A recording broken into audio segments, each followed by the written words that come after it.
Oi, o vídeo de hoje é musical. Eu vou mostrar pra vocês ahn, a música mais profunda e vulnerável que eu já fiz. Eu tô na onda agora de ser vulnerável, tá? Ó, peraí. Ai, ai, ai, ai. Espero que dê pra ouvir. Espero que dê pra ouvir, tá? Eu vou tocar a música e vou explicar por que que eu fiz essa música.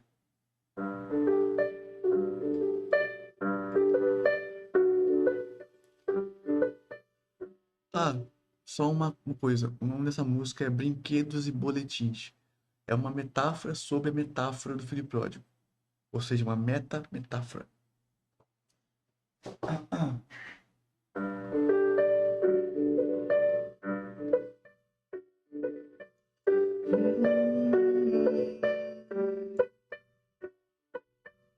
O povo não quer Deus, quer milagres. Assim como uma criança não quer o pai, só quer brinquedos. Quer descobrir segredos profundos de quem o criou.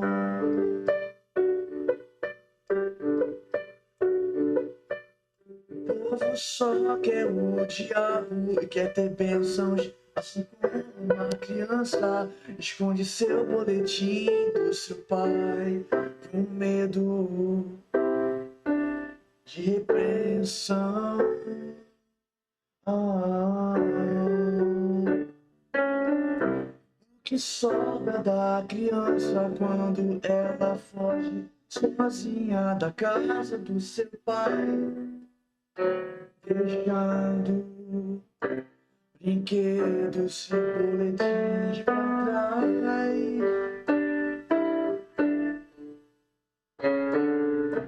O que sobra da criança quando ela foge sozinha da casa do seu pai, deixando brinquedos e boletins pra trás.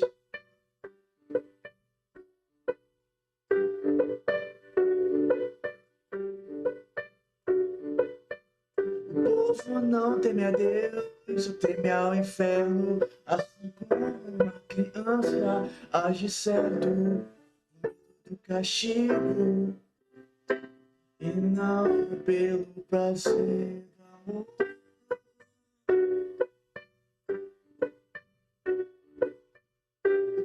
Só teme ao diabo, querendo bênçãos, assim como uma criança quer sua recompensa no fim de ano, mesmo tendo tirado nota ruim.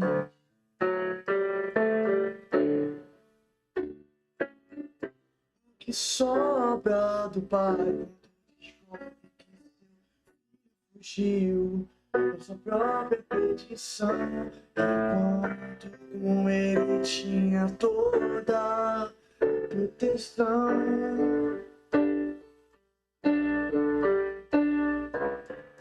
O que sobra do pai quando descobre que seu filho fugiu por sua própria petição, enquanto com ele tinha toda o quê? Proteção.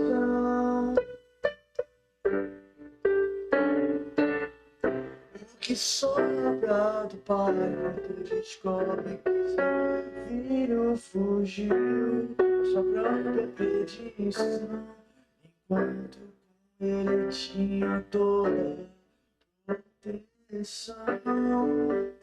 Última vez. O que sobra do pai quando descobre que seu filho fugiu por sua própria petição, enquanto com ele tinha toda a proteção.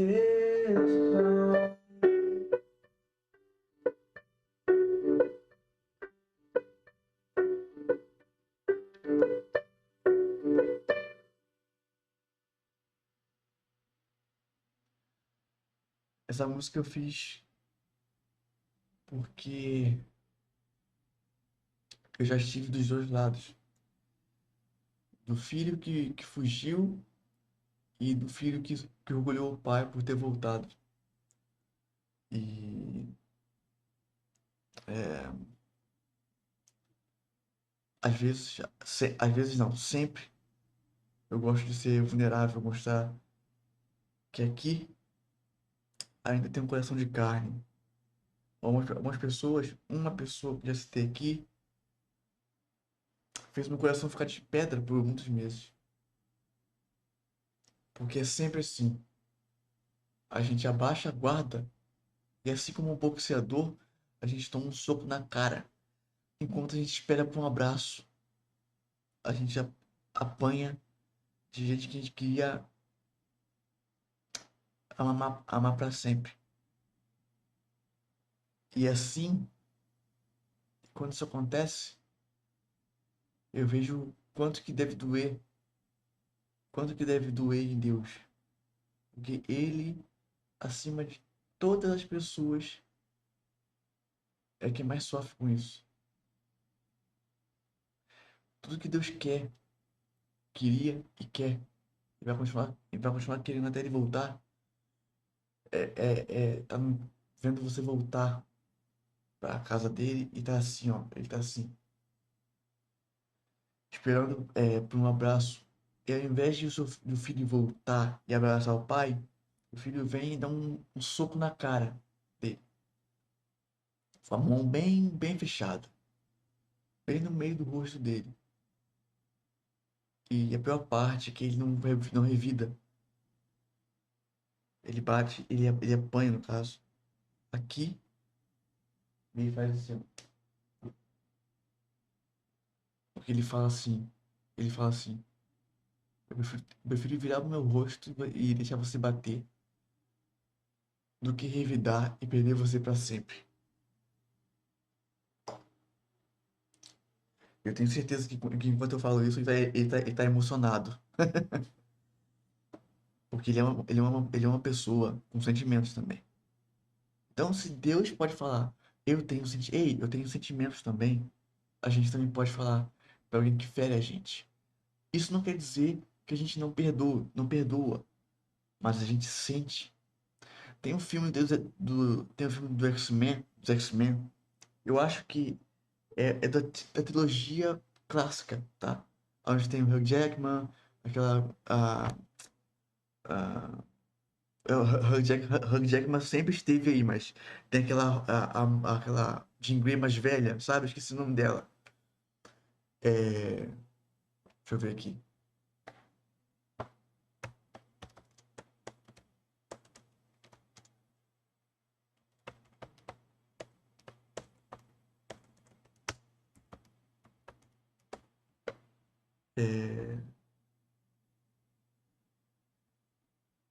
É, X-Men. Deixa eu ver aqui. Aqui, filme. Nossa, 24 anos esse filme. Esse filme tem 24 anos, velho. Cara. A Funk Jensen. Que? Funk Jensen? O nome dela é Funk Jensen. Tem o Ian McKellen como Magneto, aquele cara mais velho, que fez o Gandalf, por exemplo. É, tem um desses três filmes da trilogia clássica, a vampira chega pro Hugh Jackman, pro Logan, né? Pro Wolverine, e pergunta pra ele: é, quando você faz assim e saem as garras, dói? Aí ele responde: toda vez. Toda vez. Ele tem essa garra por mais de 200 anos. Então, por 200 anos, toda vez que ele faz assim, ó, dói. E é isso que acontece quando a gente espera a, ter o amor pro resto da vida e a gente toma um soco na cara. Dói toda vez. Mas dói toda vez quando você lembra. Especialmente se você é melancólico, como eu. Você demora para perdoar. Dói toda vez que você lembra. Ah, mas o perdão é você olhar para a lembrança sem doer. Sem doer. Mas é justamente isso. Melancólico, eu não tô querendo dizer que isso aqui é síndrome de Gabriela. Eu nasci assim, eu cresci assim, eu vou ser sempre assim. Não, mas a gente não pode excluir os nossos sentimentos das coisas, da equação, entendeu? Nosso sentimento, ele guia as nossas decisões. Se você é totalmente reativo, né? Claro que com a proatividade você busca um novo caminho, né? O caminho do meio. Mas se até Deus tem sentimentos, ele demonstra os sentimentos, por que que eu não posso? Nós somos feitos à imagem e semelhança dele. Então, se ele pode demonstrar chorar, rir, ficar triste, a gente também pode. Não é crime e nem pecado. É pecado ele dar, mas não é pecado, mas não é pecado sentir. Né? Imagina que a pessoa que. Vamos supor que a pessoa que diz que. A pessoa que diz que te ama não gosta da sua aparência, por exemplo. Não gosta da sua aparência. E você é católico.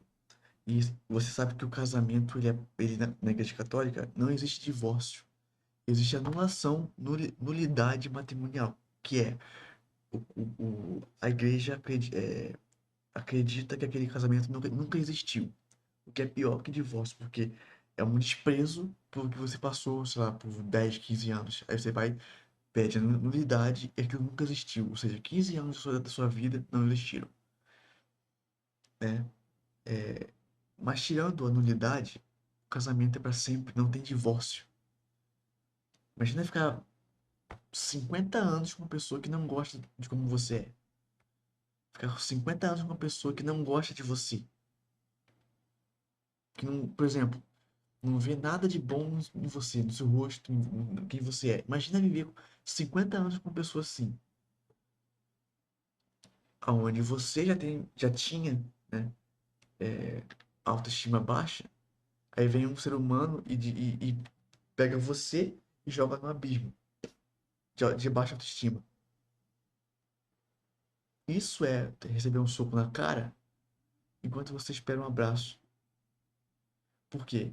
Essa pessoa hipotética aqui, nunca viu essa pessoa como segunda opção. Dois, tem uma frase no Instagram que eu vi no Instagram. Sabe aquelas frases de Instagram? As frases de Instagram são as novas frases de para-choque de caminhão, né? Mas boa parte delas faz sentido. Assim como as frases de caminhão, né? Teve uma frase num post. Eu vi um post aonde a pessoa escreveu assim: aos olhos da pessoa certa, você será uma obra de arte. Um, eu, a pessoa hipotética nunca viu como segunda opção. E dois, essa pessoa hipotética nunca viu a outra pessoa como, sempre viu a outra pessoa como uma obra de arte. Mas não é qualquer obra de arte. É uma obra de arte feita por um cara que não erra. Você entende como é que dói você olhar para uma pessoa como uma obra de arte, porque foi um cara que não erra, um pintor, um escultor que não erra que fez a pessoa, e a pessoa não consegue fazer mesmo, ter uma via de mão dupla? Imagina isso por 50 anos, né? Então, essa pessoa hipotética é bastante exigente. E por quê? Porque eu acabei de dizer, se não for exigente, eu vou ter que aguentar toda a porrada. Não vou poder reclamar, porque quando a gente reclama de uma coisa, a gente está agindo pelo ego, né? Então tem que ser extremamente exigente. Ninguém é perfeito, isso é fato. mas todo mundo tem que ser decente e exato. Exatidão extrema, assim como um militar, sabe? Sabe o militar? Aquela exatidão militar. Tem que ser isso, porque os santos, todos os santos, sem exceção, foram militares da fé. Todos eles foram radicais, incluindo o beato Carlo Acutis, que ele é um dos mais recentes, assim, um dos santos mais recentes, assim. Eu poderia ter sido contemporâneo, né, a esse santo, esse beato. Ele é um cara que pregava o evangelho pela internet. Então, ele era realmente radical. Eles são um exemplo do que eu tô querendo dizer. Porque ou você é cristão, ou você não é. Sabe por quê? Sabe por que que ou você é cristão, ou você não é? Porque o próprio Deus só te dá essas duas opções. Quer saber onde? Deuteronômio 30:19. É uma das preferidas minhas, tá? Hoje invoco os céus e a terra como testemunhas contra vocês, de que coloquei diante de vocês a vida e a morte, a bênção e a maldição. Agora escolham a vida para que vocês e os seus filhos vivam. Eu acho que você não tem noção de que o próprio Deus é exigente, de que o próprio Deus não aceita esse bagulho de meio cristão, que hoje, no final de semana, você vai pra missa e no resto você vai pra balada. Não existe meio cristão, porque não existe meio convertido. Aí a gente não pode reclamar, porque senão é ego, tá agindo pelo ego. Não me importo. Eu não me importo. Eu prefiro agir pelo ego e apontar pra onde você tá errando, sabe por quê?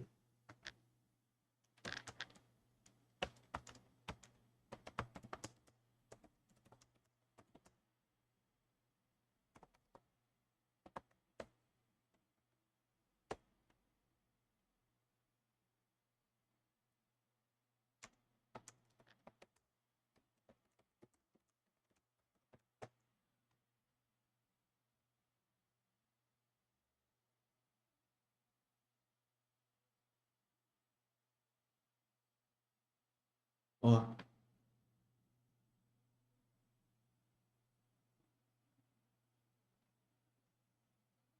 olha só.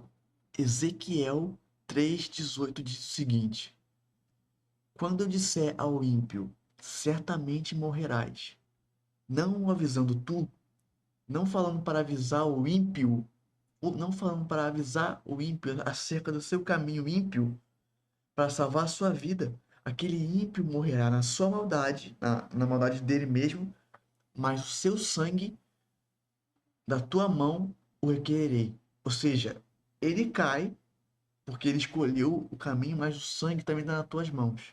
O próprio Deus diz isso. Mas hoje tem pessoas que são fiscais de Deus, são vice-deus, são vice-deus, deuses, né? Deuses. É. Eles dizem o que Deus quer, que Deus como tem que ser, como não tem que ser. Não é Deus que fala, não. São os falsos, são os vice-deuses, né? Tá na Bíblia que eu tenho que avisar a pessoa. Esse é o único jeito que eu consigo avisar. É de forma dura. Eis-me aqui e que assim seja. Porque tem pessoas que não escutam. Eles ouvem, mas não escutam. Tem, a primeira frase que tem no livro Ensaio sobre a Cegueira, do Saramago, é: Se podes olhar, vê. Se podes ver, repara. Hoje a gente não olha, não repara, não vê e nada, nada. E nem ouve. A gente não escuta e nem ouve. Por quê? Porque o nosso ego acusa outras pessoas de serem egoístas, egocêntricas, né? Eu não posso dizer onde a pessoa errou, porque eu sou egocêntrico, mas você não pode ouvir a verdade porque você é um cara que é humilde. Faz muito sentido, realmente. Então, o próprio Deus não aceita você agir como o mundo age. Por quê? Eu vou só cobrir você de porrada com a Bíblia hoje. Tá? Eu só vou cobrir você de porrada com a Bíblia. Tiago 4,4 diz: Adúlteros e adúlteras, não sabeis vós que a amizade do mundo é inimizade contra Deus? Portanto, qualquer que quiser ser amigo do mundo constitui-se inimigo de Deus. E essa passagem é um motivo do por qual eu nunca falei nada de errado. Nunca falei nada de errado, nem que seja pecado, nem crime. Por quê? Porque eu seria inimigo de Deus. Eu não quero ser inimigo dele, porque eu já falei que ele é a única pessoa que eu tenho medo quando tá com raiva. A única pessoa que eu tenho medo é Deus com raiva. Porque ele fica com raiva. Ele demora pra se irritar, mas quando ele fica com raiva, né? Acontece isso aqui, ó.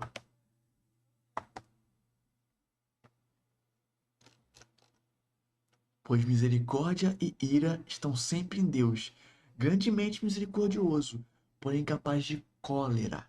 Os seus castigos igualam a sua misericórdia. Ele julga o homem conforme as suas obras. Por isso que eu não quero ser inimigo de Deus. Isso está em Eclesiástico 16:12. É por isso que eu não quero ser inimigo dele, tá? Então é isso. É isso que eu tenho pra falar hoje. Se gostou, dá seu like aí. Deus abençoe. E Eclesiástico 16:12.